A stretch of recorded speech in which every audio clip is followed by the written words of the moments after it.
राधा मेरी स्वामिनी और मैं राधे को दास, जन्मो जन्मो मोहे दीजियो श्री बृंदावन धामवास। राधे राधे। आज हलो पवित्र पाषाणकोषा एकादशी। पाषाणकोषा एकादशीर पवित्र दिने आमरा भगवान श्रीकृष्णेर नित्यधाम बृंदावन धाम के दर्शन करते करते एकादशीर माहात्म्य कथा श्रवण करब। आश्विन मासेर शुक्लपक्षीय पाषाणकोषा एकादशीर माहात्म्य कथा ब्रह्म वैवर्तन पुराणे बर्णित आछे। महाराज युधिष्ठिर बोलें, हे मधुसूदन, आश्विन मासेर शुक्लपक्षेर एकादशीर की नाम? तदुत्तरे भगवान श्रीकृष्ण बोलें, हे राजेंद्र, आश्विन मासेर शुक्लपक्षेर एकादशी पाषाणकोषा नामे प्रसिद्ध। केउ केउ आबार এই একাদশীকে পাপানকোষা বলে থাকে। এই একাদশীতে অভীষ্ট ফল লাভের জন্য মুক্তিদাতা পদ্মনাভের পূজা করবে। শ্রী হরিনাম সংকীর্তন দ্বারা পৃথিবীর সর্বতীর্থের ফল প্রাপ্ত হওয়া যায়। বদ্ধ জীব মোহবশত বহু পাপকর্ম করে ভগবান শ্রীহরির শরণাপন্ন হয়ে প্রণাম নিবেদনে নরক যন্ত্রণা থেকে রক্ষা পায়। এই একাদশীর মহিমা শুধুমাত্র শোনার ফলেই নিদারুণ যম দণ্ড থেকে মুক্তি লাভ হয়। শ্রী হরিবাসর ব্রতের মতন ত্রিভুবনে পবিত্র আর কোনো ব্রত নেই। হাজার হাজার অশ্বমের যজ্ঞ এবং শত শত রাজসহমের যজ্ঞ এই একাদশীর শতভাগের এক অংশের সমানও নয়। অর্থাৎ হাজার হাজার অশ্বমের যজ্ঞ এবং শত শত রাজসহমের যজ্ঞের যে ফল প্রাপ্ত হওয়া যায় তার থেকে অনেক অনেক অধিক গুণ বেশি ফল প্রাপ্ত হওয়া যায় এই পাষাণকোষা একাদশীর ব্রত পালন করার মাধ্যমে। এই ব্রত পালনে স্বর্গবাস হয়, মুক্তি লাভ হয়, দীর্ঘ আয়ু প্রাপ্ত হয়, আরোগ্য লাভ হয়, সুপত্নী প্রাপ্ত হওয়া যায়, বন্ধু প্রভৃতি অনায়াসে লাভ হয়ে যায়। হে রাজন, গয়া, কাশী, এমনকি কুরুক্ষেত্রেও শ্রীবাসর অপেক্ষা পুণ্য স্থান নয়। হে ভূপাল, একাদশীর উপবাস ব্রত করে রাত্রি জাগরণ করলে অনায়াসে বিষ্ণুলোকে গতি হয়।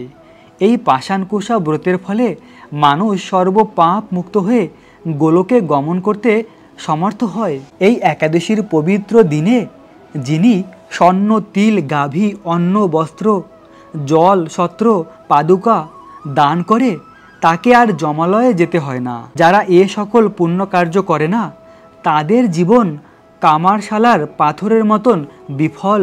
নিষ্ঠার সাথে এই ব্রত পালনে উচ্চকুলে জন্ম, নিরোগ ও দীর্ঘ আয়ু শরীর প্রাপ্ত হয়। অত্যন্ত পাপাচারীও যদি এই পুণ্যবান ব্রত অনুষ্ঠান করে তবে সে রৌরব নামক নরক যন্ত্রণা থেকে মুক্ত হয়ে বৈকুণ্ঠ সুখ প্রাপ্ত হয়। কৃষ্ণ ভক্তি লাভেই শ্রী একাদশীর ব্রতের মুখ্য ফল। তবে আনুষঙ্গিকভাবে স্বর্গ, ঐশ্বর্য আদি ফল লাভ হয়ে থাকে।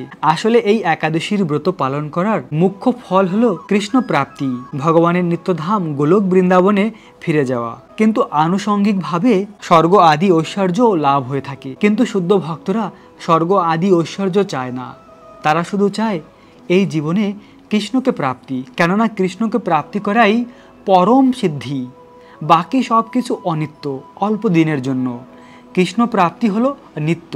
প্রিয় ভক্ত, প্রতিটি একাদশীর দিন আমরা ভগবান শ্রীকৃষ্ণের নিত্যধাম বৃন্দাবন ধামকে দর্শন করতে করতে বৃন্দাবনের অমৃতময় ব্রজলীলা কথা শ্রবণ করি। তেমনি আজও আমরা এই পবিত্র একাদশীর দিন ভগবানের অমৃতময় কথামৃত শ্রবণ করব এই বৃন্দাবন ধামের। প্রিয় ভক্ত, আপনারা সকলে মন দিয়ে এই কথাগুলি শ্রবণ করুন।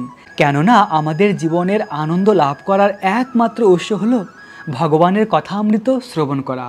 আর এই একাদশীর ব্রত পালন করার পূর্ণতা প্রাপ্তি হবে তখন যখন আমরা ভগবানের কথামৃত শ্রবণ করব। ভগবানের কথা শ্রবণ করার মাধ্যমেই ভগবানের প্রতি প্রেম আর প্রীতি বৃদ্ধি হবে। আমাদের ভগবানের প্রতি ভালোবাসা হৃদয়ে জাগৃত হবে। বৃন্দাবনে অতি প্রসিদ্ধ সুখ আর শাড়ি রয়েছে। সুখ হলো কৃষ্ণের পক্ষে আর শাড়ি হলো রাধারানীর পক্ষে। তো প্রতিদিন বৃন্দাবনে সুখ শাড়ির দ্বন্দ্ব হতো, প্রেমময়ী দ্বন্দ্ব। সুখ বলতো আমার কৃষ্ণ বড়, শাড়ি বলতো আমার কৃষ্ণ বড়। আর এই নিয়ে অনেক সুন্দর মধুর লীলা রয়েছে। সুখ বলে আমার কৃষ্ণ বংশী করে গান।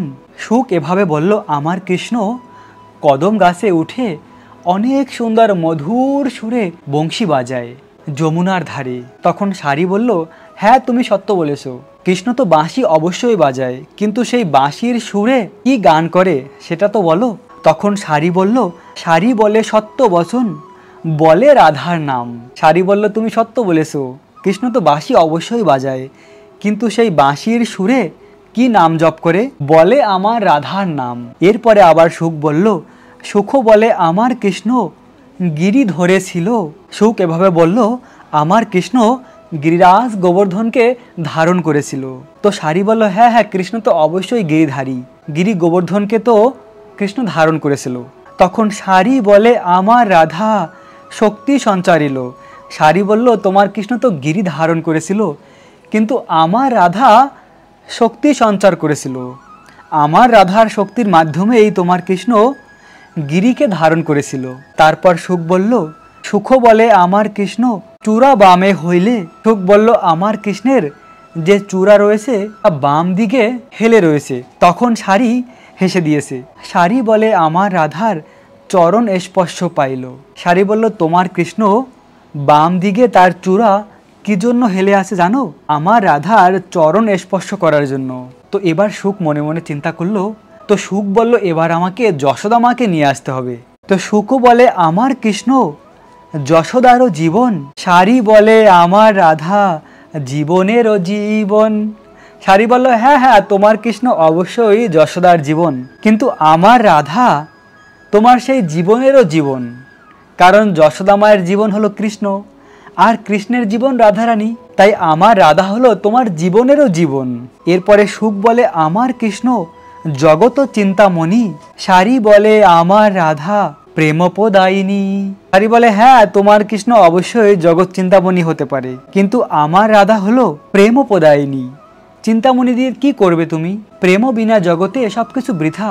এই জীবন যেহেতু অনিত্য, এই জগতে যা কিছু রয়েছে তাও অনিত্য, তাই নিত্য বস্তু হলো কৃষ্ণ প্রেম প্রাপ্ত হওয়া। তাই এখানে শাড়ি বলল, আমার রাধা প্রেমপদায়িনী। তারপরে আবার শুক বলে এভাবে, সুখ বলে আমার কৃষ্ণ জগতের গুরু। শাড়ি বলল, হ্যাঁ কৃষ্ণ তো অবশ্যই জগৎগুরু, কৃষ্ণ বন্দে জগৎগুরুম, কৃষ্ণ অবশ্যই জগৎগুরু, কৃষ্ণ তো গীতা বলেছে কৃষ্ণ অবশ্যই জগৎগুরু। এরপরে শাড়ি বলে আমার রাধা বাঞ্ছা কল্পতরু। মানে শুক যা বলে শাড়ি তার থেকে অধিক কিছু বলে শুককে হারিয়ে দেয়। তারপরে আবার শুক বলে, সুখ বলে আমার কৃষ্ণ মাথায় ময়ূর পেক। শুক বলে, আমার কৃষ্ণ মাথায় ময়ূর পাঙ্খ ধারণ করে। শাড়ি বলে, আমার রাধার নাম তা তেলেক। শাড়ি বলে, অবশ্যই সেই ময়ূর পাঙ্খে রাধার নাম লেখা হবে, না হলে কেনই বা কৃষ্ণ মাথায় ধারণ করবে? অবশ্যই ওই ময়ূর পাখায় রাধার নাম রয়েছে। তারপরে সুখ বলে আমার কৃষ্ণ প্রেমেরও ভিখারি। শাড়ি বলে, আমার রাধা প্রেমেরও লেহেরি। অর্থাৎ শাড়ি বলল, তোমার কৃষ্ণ যদি প্রেমের ভিখারি হয়, তাহলে আমার রাধা হলো প্রেমের অথই সাগর, আর সেই সাগরের ঢেউ। এভাবে শাড়ি বলল। সুখ বলে, আমার কৃষ্ণ জগতেরও প্রাণ। শাড়ি বলে, আমার রাধা জীবন করে দান। শুক বলে, তোমার কৃষ্ণ যদি জগতের প্রাণ হয়, তাহলে আমার রাধা জীবন করে দান। এভাবে শুক আর শাড়ি দ্বন্দ্ব হচ্ছিল। প্রতিদিন বৃন্দাবনে শুক আর শাড়ি এভাবে দ্বন্দ্ব হয়। এই শুক শাড়ির দ্বন্দ্ব লীলা কে শ্রবণ করছিল? চৈতন্য মহাপ্রভু। আর রাধা কৃষ্ণের এই মিলিত স্বরূপ চৈতন্য মহাপ্রভু শ্রবণ করছিল। তো তখন শুক শাড়ি চিন্তা করলো, আমরা দুজনে মিলে এভাবে দ্বন্দ্ব করি যে রাধা কৃষ্ণের জন্য, সেই রাধা কৃষ্ণের মিলিত স্বরূপ চৈতন্য মহাপ্রভু দেখো নিচে বসে শ্রবণ করে কি আনন্দ নিচ্ছে। তাই তখন শুক শাড়ি দুজনে মিলে বলল, সুখ বলে হরি হরি, শাড়ি বলে হরি হরি। তো এভাবে শেষে শুক আর শাড়ি মিলিত হয়ে দুজনে এভাবে বলেছিল, হরি হরি হরি হরি। তো বৃন্দাবনে এরকম অমৃতময় লীলা রয়েছে ভগবান শ্রীকৃষ্ণের। যে শুক এভাবে শাড়ির সঙ্গে দ্বন্দ্ব করত, ওই শুক যখন কৃষ্ণ বৃন্দাবন ছেড়ে তার নিত্য ধাম চলে যায়, তখন সেই শুক দুঃখে বৃন্দাবন থেকে হিমালয় গিয়ে ভজন করেছিল। এবং তারপরে একবার হিমালয়ে মহাদেব শিব শঙ্কর পার্বতী দেবীকে শ্রীমদ্ ভাগবতম শ্রবণ করাচ্ছিল। আর সেই সময় ওই কথা লুকিয়ে লুকিয়ে শ্রবণ করছিল এই শুক, একটি পাখির রূপ ধারণ করে শুক পাখি হয়ে গাছের ডালে বসে ওই কথা শ্রবণ করছিল। তো মহাদেব শিবশঙ্কর এরকম ভাগবতম বর্ণনা করতে করতে এক সময় দেবী পার্বতী ঘুমিয়ে পড়ে। আর মহাদেব তো ভাগবতম কথা বর্ণনা করেই যাচ্ছে। আর তখন ওই শুক পাখি গাছের ডালে বসে বারবার এরকম বলছিল, যেমন কেউ কথা শোনালে বারবার এরকম বলে হুম হুম, তো ওরকম শুক পাখি বারবার বলছিল যে হ্যাঁ আমি শুনতে পাচ্ছি। তো মহাদেব তো ভাগবতম বর্ণনা করে যাচ্ছিল। পুরো ভাগবতম বর্ণনা করার পরে মহাদেব দেখতে পেল পার্বতী দেবী ঘুমিয়ে আছে। তো কে এই শব্দ করেছে? তখন দেখলো গাছের ডালে একটি পাখি বসে আছে, শুক পাখি। তো মহাদেব অত্যন্ত ক্রোধান্বিত হয়ে তার ত্রিশূল নিয়ে ওই পাখিটির পিছে ধাবিত হলো। আর শুক পাখি ওখান থেকে উড়ে এসে একটি জঙ্গলে প্রবেশ করলো। আর ওই জঙ্গলে ওই আশ্রমে বাস করত মহান মুনি ব্যাসদেব। আর ব্যাসদেবের পত্নী সেখানেই ছিল। তখন সেই ব্যাসদেবের পত্নীর মুখ থেকে প্রবেশ করে তার পেটের মধ্যে প্রবেশ করলো এই শুক পাখি। আর তখন আর কিভাবে মহাদেব শিবশঙ্কর শুক পাখিকে মারবে? তো এবার ধর্ম সংকট এসে গেল। তো ব্যাসদেব মহাদেবকে বলল যে কি হয়েছে, কেনই বা তুমি ত্রিশূল নিয়ে ধাবিত হচ্ছে? তখন ব্যাসদেবকে সবকিছু বলল মহাদেব। তো তখন ব্যাসদেব বলল তাহলে তো এই শুক পাখির কোনো অপরাধ নেই, তো ভাগবতম কথাই শ্রবণ করেছে। তখন মহাদেব ওখান থেকে ফিরে চলে গেল তার কৈলাস ধামে। তো এভাবে ওই শুক পাখি ব্যাসদেবের পত্নীর গর্ভে প্রবেশ করে শুকদেব গোস্বামী রূপে জন্মগ্রহণ করেছিল। শুকদেব গোস্বামী কে ছিল? কৃষ্ণলীলায় শুক ছিল, কৃষ্ণের পক্ষে মহান ভক্ত। তাই তো এই শুকদেব গোস্বামী রূপে জন্মগ্রহণ করে তিনি ছিলেন মহান ভগবত ভক্ত। আর তিনি যে কথা শ্রবণ করেছিলেন মহাদেব শিবশঙ্করের মুখে ভাগবতম, সেই ভাগবতম কথাই আবার পরীক্ষিত মহারাজকে শ্রবণ করিয়েছিল। আর সেই ভাগবতমের অমৃতময় লীলা হলো ভাগবতমের দশম স্কন্ধ কৃষ্ণলীলা, রাধাকৃষ্ণের অমৃতময় লীলা, যে লীলা এই বৃন্দাবনে হয়েছিল। এই বৃন্দাবন ধাম হলো ভগবানের নিত্য ধাম। এই ধামে ভগবান অপ্রাকৃত লীলা বিলাস করেছে। তো শ্যামসুন্দর কৃষ্ণ বৃন্দাবনের বিভিন্ন বনে বনে গিয়ে লীলা করত। কৃষ্ণ এই স্থান থেকে প্রথমবারের মতন গাভীদের পালন করার অনুমতি পেয়েছিল। এই স্থানে অনেক মধুর লীলা রয়েছে। এই স্থানে সেই 5000 বছর পুরানো একটি কদম বৃক্ষ ছিল। সেই গাছটি একসময় শুকিয়ে যায়, কিন্তু সেই গাছের গোড়া দিয়ে আরেকটি গাছ আবার হয়েছে। এখন সেই গাছটি রয়েছে এবং এখানে অভিন্ন রাসমণ্ডল রয়েছে এই টের কদমে। আবার এই টের কদমে কৃষ্ণ কদম গাছে উঠে রাধারানী গোপিকাদের ইশারা দিত, বাঁশি বাজাতো, গাভীদের ডেকে নিয়ে আসতো এবং অবশেষে ভগবানের মহান ভক্ত রূপ গোস্বামী এই স্থানে ভজন করেছে। রূপ গোস্বামী এই স্থানে বসে ভক্তির অসামিত সিন্ধু গ্রন্থ লিপিবদ্ধ করেছে। আর একদিন রূপ গোস্বামীর কাছে তার ভাই সনাতন গোস্বামী এসেছিল। আর রূপ গোস্বামী ভাবলো যদি একটু পরমান্ন হতো, মানে সুইট রাইস। তো রূপ গোস্বামী চিন্তা করার সঙ্গে সঙ্গে একটি কন্যা এসে সুইট রাইস বানানোর জন্য যা কিছু লাগে সব কিছু রূপ গোস্বামীকে দিল। আর ওই সমস্ত কিছু দিয়ে রূপ গোস্বামী মিষ্টান্ন বানালো। এরকম এত অমৃত মিষ্টান্ন বানিয়ে যখন সনাতন গোস্বামীকে দিল, তখন সনাতন গোস্বামী বুঝতে পেরেছে যে এই বস্তু এই জগতের নয়, এটা অপ্রাকৃত রাধারানীর হাতের। কেননা এই সনাতন গোস্বামীকে রাধারানীর মঞ্জুরি সেই গোলক বৃন্দাবনে গোপিকাদের সঙ্গে অষ্টসখীদের সঙ্গে সেবা করে। তিনি তো জানে সেই অপ্রাকৃত জগতের স্বাদ। তাই তখন তিনি বললেন যে ওই যে কন্যাটি স্বয়ং রাধারানী ছিল। তো একবার কৃষ্ণ যখন এই বৃন্দাবন ছেড়ে মথুরায় চলে যায়, তখন তো গোপিকারা, বাকি যারা গোপ রয়েছে, ব্রজবাসী রয়েছে, তারা তো সকলেই জানতে পেরেছে যে কৃষ্ণ চলে গেছে মথুরায়। তারা কৃষ্ণের জন্য প্রচুর কান্না করেছে। কৃষ্ণের দুঃখে তারা মহা দুঃখের সাগরে নিমজ্জিত হয়েছিল। কিন্তু বৃন্দাবনের যে বৃক্ষ তরুলতা পশু পাখি ছিল, তারা তো আর জানতো না যে কৃষ্ণ চলে গেছে। তো মধুবনের বৃক্ষ তরুলতা পশু পাখি তারা ভাবতো আজ বোধহয় কৃষ্ণ ভান্ডির বনে গিয়েছে। আবার ভান্ডির বনের পশু পাখি তরুলতা তারা ভাবতো আজ বোধহয় কৃষ্ণ মহাবনে গিয়েছে। এভাবে মহাবনের তরুলতা বৃক্ষরা তারা ভাবতো আজ বোধহয় কৃষ্ণ যমুনার ধারে বৃন্দাবনে গিয়েছে। তো তারা অপেক্ষায় থাকতো আজ বোধহয় কৃষ্ণ আমাদের এই বনে আসবে। কিন্তু কৃষ্ণ তো আর ফিরে আসে না। তো তারাও এভাবে কৃষ্ণের বিরহ অনুভব করত, কৃষ্ণের জন্য হাহাকার করত। এবং বৃন্দাবনের যে গাছ রয়েছে, তরুলতা রয়েছে, তারা কিভাবে বেঁচে থাকতো না রাধারানী আর গোপিকাদের চোখের জলের মাধ্যমে। রাধারানী আর গোপিকারা কৃষ্ণ বিরহে এত কান্না করেছে যে তাদের চোখের জলে এই গাছেরা বেঁচে থাকতো। তাহলে ভেবে দেখুন তাদের প্রেম কত ছিল। তো এভাবেই কৃষ্ণকে ভালোবাসতে হয়। কৃষ্ণকে ভালোবাসার মাধ্যমেই এই দুর্লভ মনুষ্য জন্ম আমাদের সার্থক হয়, না হলে এই জীবন বিফলে চলে যায়। তো ব্রজ গোপিকাদের থেকে এই শিক্ষা প্রাপ্ত হতে পারি। যশোদামা, নন্দ মহারাজ, তাদের প্রেম কত অপ্রাকৃত। যশোদামা কৃষ্ণকে এত ভালোবাসতো, প্রতিদিন নিজের হাতে কৃষ্ণের জন্য ননি মাখন বানাতো। যশোদামায়ের কিছু গাভী ছিল, ওই গাভীর দুধ ছিল সুগন্ধিত। ওই সুগন্ধিত গাভীর দুধ থেকে দুধ সংগ্রহ করে নিজের হাতে ননি মাখন বানাতো মা যশোদা তার কানহার জন্য। এভাবে কানহার জন্য মা যশোদা পুরো দিন ব্যস্ত থাকতো, কিছু না কিছু কানহার জন্য করতো। এত ভালোবাসতো তার নীলমণিকে। কিন্তু সেই নীলমণি কানহা যখন বৃন্দাবন ছেড়ে মথুরায় চলে যায়, তারপরে মা যশোদা মহা দুঃখের সাগরে নিমজ্জিত হয়েছিল। মা যশোদা কৃষ্ণ যাওয়ার পরে আর একদিনও তার ঘরে রান্না করেনি, কেননা তিনি রান্না করতো কৃষ্ণের জন্য। যখন কৃষ্ণই নাই তখন কার জন্য রান্না করবে? তো মা যশোদা কৃষ্ণ যাওয়ার পরে আর একদিনও রান্না করেনি। আর যশোদামা আর নন্দ মহারাজের চোখের জলে নদীর মতন বহিত হতো। যশোদামা আর নন্দ মহারাজ পাহাড়ের উপরে এই নন্দভবনে বাস করত। এই নন্দভবন একটি পাহাড়ের উপরে। এই পাহাড়টি হলো মহাদেব শিব শঙ্কর নন্দীশ্বর। মহাদেব নিজের শরীরকে একটি পাহাড় বানিয়েছে কৃষ্ণের সেবার জন্য। আর সেই পাহাড়ের উপরে এই নন্দীশ্বর নন্দভবন। আর সেই নন্দভবনের উপর থেকে নন্দ মহারাজ আর যশোদামা কান্না করত, আর তাদের চোখের জলে একটি নদীর মতন বহিত হতো। এত প্রেম ছিল আর নন্দ মহারাজের আর যশোদা মায়ের। সেজন্য বলা হয় বাৎসল্য প্রেমের সর্বশ্রেষ্ঠ ভক্ত হলো যশোদামা আর নন্দ মহারাজ।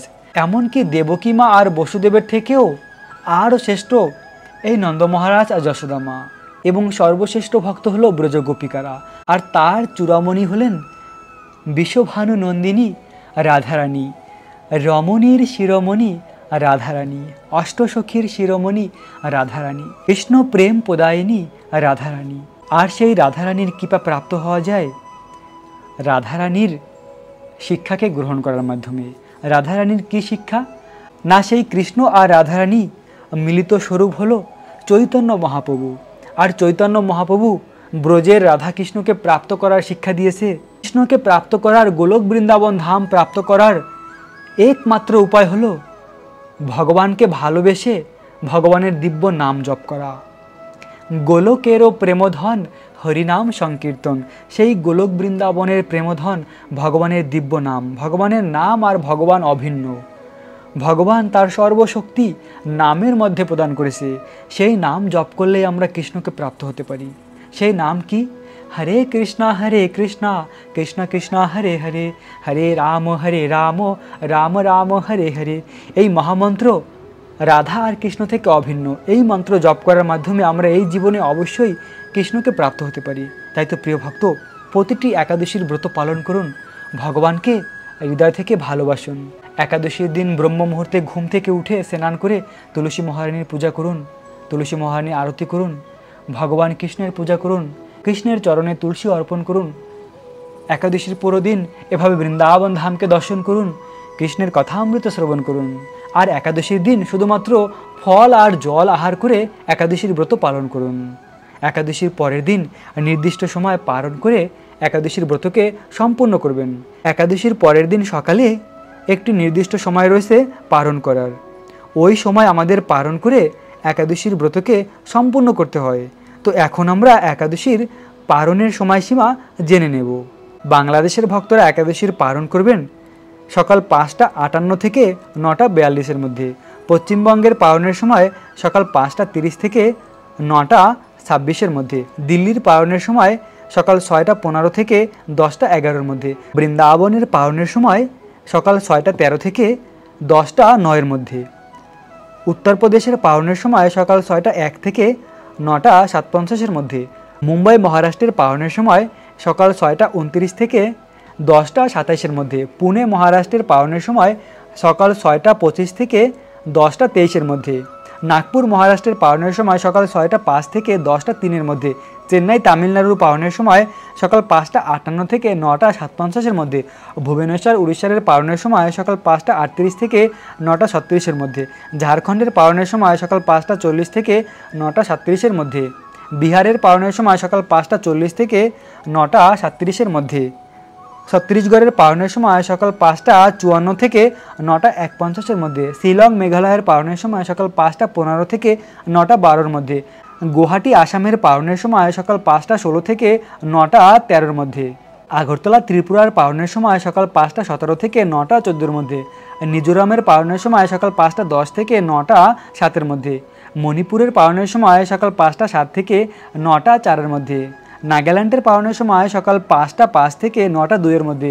অরুণাচল প্রদেশের পাওনের সময় সকাল 5টা 10 থেকে 9টা 6-এর মধ্যে। সিকিমের পাওনের সময় সকাল 5টা 30 থেকে 9টা 26-এর মধ্যে। উত্তরাখণ্ডের পাওনের সময় সকাল 6টা 8 থেকে 10টা 3-এর মধ্যে।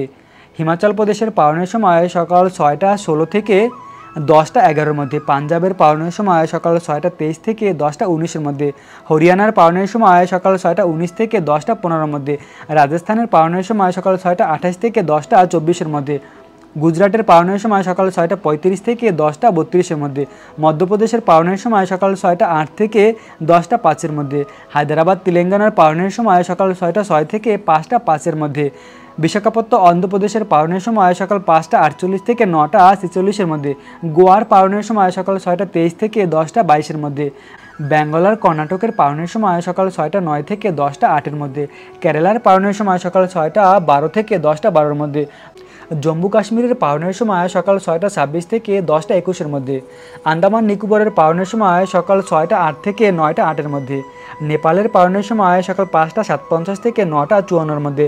ভুটানের পাওনের সময় সকাল 5টা 55 থেকে 9টা 51-এর মধ্যে। শ্রীলঙ্কার পাওনের সময় সকাল 5টা 58 থেকে 9টা 58-এর মধ্যে। মালদ্বীপের পাওনের সময় সকাল 5টা 52 থেকে 9টা 53-এর মধ্যে। মায়ানমারের পাওনের সময় সকাল 5টা 56 থেকে 9টা 55-এর মধ্যে।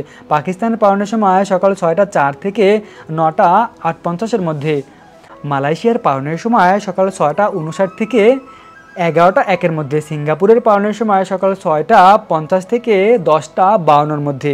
থাইল্যান্ডের পাওনের সময় সকাল 6টা 7 থেকে 10টা 6-এর মধ্যে।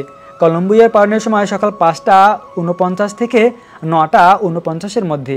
ফিলিপাইনের পাওনের সময় সকাল 5টা 45 থেকে 9টা 45-এর মধ্যে।